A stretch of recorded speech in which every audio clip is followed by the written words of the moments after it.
Testing. Mic test. Paano mahanap ang mentor sa buhay? Sa video na to, isi-share ko sa iyo ang mga dahilan kung bakit sobrang importante na meron tayong mentor sa buhay. At bibigyan din kita ng tips kung paano mahanap ang tamang mentor sa buhay. Ako nga pala si Jeremiah Rosales, isang videographer, photographer, at baguhang content creator dito sa Katarman, Northern Samar. Bago tayo magsimula, may kikwento muna ako sa inyo. Dati kasi nung nagsisimula pa lang ako sa larangan ng videography, isa ito sa mga problema ko kung sino yung magtuturo sa akin. Kasi limitado pa dati yung mga information natin sa internet. Wala pa kasi mga content creator dati na gumagawa ng mga video tutorial sa YouTube. Ang isang paraan lang na alam ko para ma-enhance ang skills mo ay mag-attend ka ng workshop sa Manila or kung saan man. Mapalad nga lang ako dati na sinagot ng uncle ko yung workshop fee nang unang nag-participate ako sa videography workshop. At eventually, nag-aalat na rin ako ng fund para sa knowledge investment kasi para din naman yun sa growth ko. Medyo meron din kamahalan dati yung mga courses sa Manila. Mga nasa 3 to 5K for 1 to 2 days na workshop. Kaya medyo masakit din sa bulsa kasi kailangan mo rin mag-budget para sa expenses mo at pamasahe at pangkain na rin. Sobrang swerte natin ngayon na meron na mga free workshop, lalo na yung sa Sony. Kaya kung hindi lang conflict sa schedule at malapit lang yung workshop is nagpa-participate talaga ako.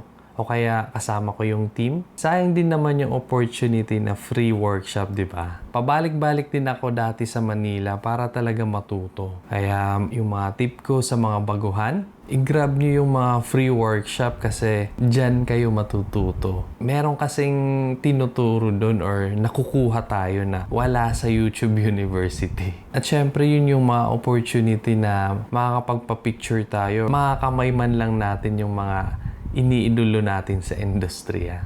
Pwede rin naman sa YouTube University ka mag-aral. Pero iba rin naman yung face-to-face workshop ka a-attend. At the same time, hindi lang naman sa mentor ka matututo. Pwede ka rin makakuha ng inputs galing sa mga classmates mo. Isa sa mga tip ko sa'yo, ang ginawa ko kasi dati, nire-reach out ko yung mga mentor ko after nila mag-talk. Ino-congratulate ko, ina-appreciate ko na salamat, ang ganda ng topic at maraming akong natutunan. Kasabay doon yung binibigyan ko rin sila ng pasalubong pakasakaling maalala nila ako. At ina-add ko na rin sila yung personal account nila para in case na meron akong mga tanong, ay pwede ko rin sila ma-reach out sa online. O di ba, libre na yon? Tinatanong ko na rin sila na pwede ba akong makasama sa actual na event nyo? Alam ko kasi na sobrang daming matututunan kapag actual na event ako makakasama. Kaya sobrang blessed ko talaga sa mga mentor ko na ang babait talaga nila. Pumapayag talaga sila na makasama ako sa actual na event nila. Kaya naman sa part ko, kapag meron sa akin nag-reach out na gustong mag-apprentice o mag-observe sa work namin, welcome talaga yon sa team ko. Nakikita ko talaga ang sarili ko sa kanila noong dating nagsisimula pa lang ako. Kaya hindi talaga ako nagdadamot mag-share ng wisdom o kaya yung mga nalalaman ko. Alam yun ng mga team ko at kahit na yung mga freelance na nakukuha ko, mini-make sure ko talaga na pag uwi nila, meron silang baong learnings mula sa akin o kaya sa team. At natutuwa din naman ako na na-appreciate din nila. Meron din nagme-message na nakakasama namin sa work dati na nagpapasalamat sa mga opportunity na nakuha nila mula sa team ko. Ewan, hindi talaga ako madamot lalo na sa mga deserving matuto. Siyempre para din naman yun sa growth nila. Kaya ang masasabi ko, sobrang swerte ako sa mentor. Pero hindi naman lahat swerte.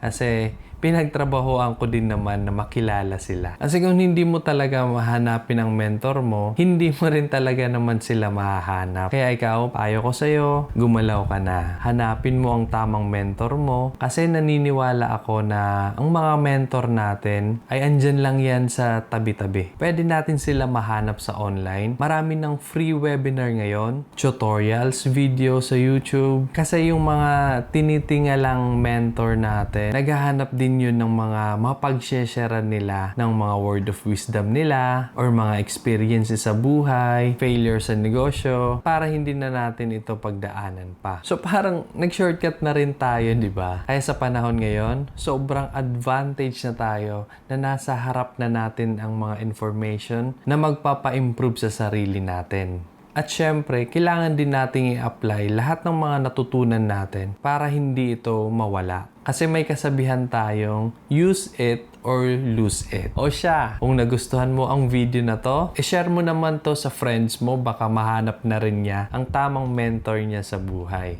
Alright, yun lamang po for today's video. See you on my next vlog. Bye-bye!